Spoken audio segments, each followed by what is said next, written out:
नमस्ते। विक्रम सम्वत 2083 सालको यहाँहरूलाई हार्दिक मङ्गलमय शुभकामना। आउनुहोस् कर्कट राशिका व्यक्तिहरूको लागि यो वर्षको ग्रह गोचर कस्तो रहनेछ हेरौँ।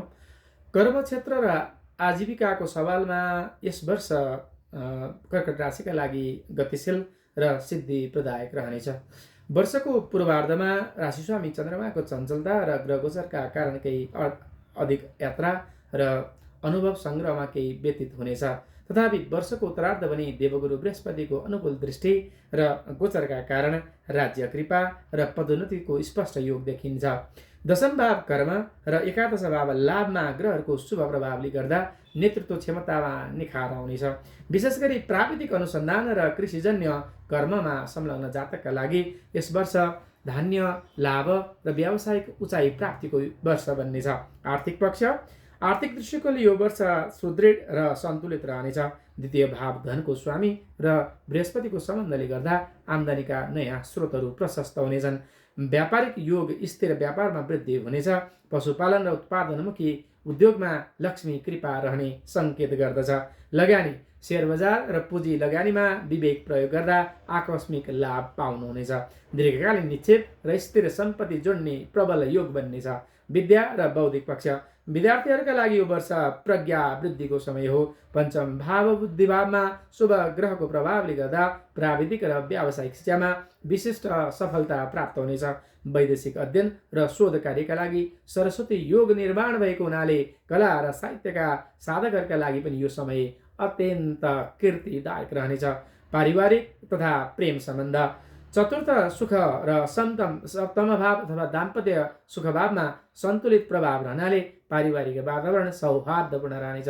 दाम्पत्य जीवनमा आपसी मन्जुरी र समझदारीले गर्दा गृहस्थ सुख प्राप्त गर्नुहुनेछ। पञ्चमेशको शुभताले सन्तान सुख र उनीहरूको प्रगतिले कुलको गौरव बढाउनेछ। प्रेम सम्बन्धमा स्थायित्व र परिपक्वता आउने योग बन्नेछ। राजनीति तथा सामाजिक प्रतिष्ठा राजनीतिक तथा सामाजिक क्षेत्रमा तपाईँको प्रभाव वर्चस्व विस्तार हुनेछ। दशम भावको बलले गर्दा राजनीतिक पद वा प्रतिष्ठा प्राप्तिको योग बन्नेछ। कूटनीतिक र प्रशासनिक कार्यमा नेतृत्वदायी सफलता मिल्नेछ। स्वास्थ्यको क्षेत्र स्वास्थ्यको दृष्टिकोणले राशिस्वामी चन्द्रमाको प्रभावका कारण शीतजन्य र मानसिक उद्वेगप्रति सचेत रहनुहोला।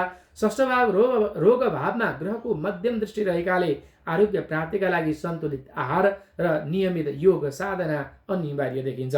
आध्यात्मिक र धार्मिक पक्ष नवम भाव भाग्य धर्ममा सक्रिय रहनाले यो वर्ष तीर्थाटन र आध्यात्मिक चिन्तनमा मन जानेछ।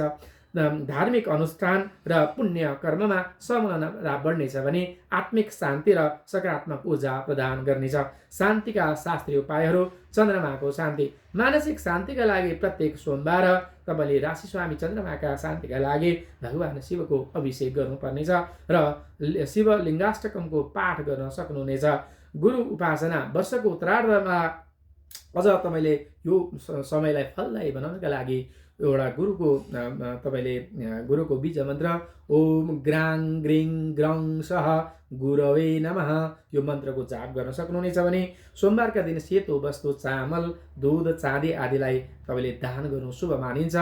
सारमा भन्नुपर्दा तपाईँ कर्कट राशिका लागि यो वर्ष धैर्य र योजनाबद्ध पुरुषार्थले तपाईँका लागि उपलब्धिपूर्ण र आत्मविश्वासको एउटा नयाँ अध्याय साबित हुनेछ। धन्यवाद।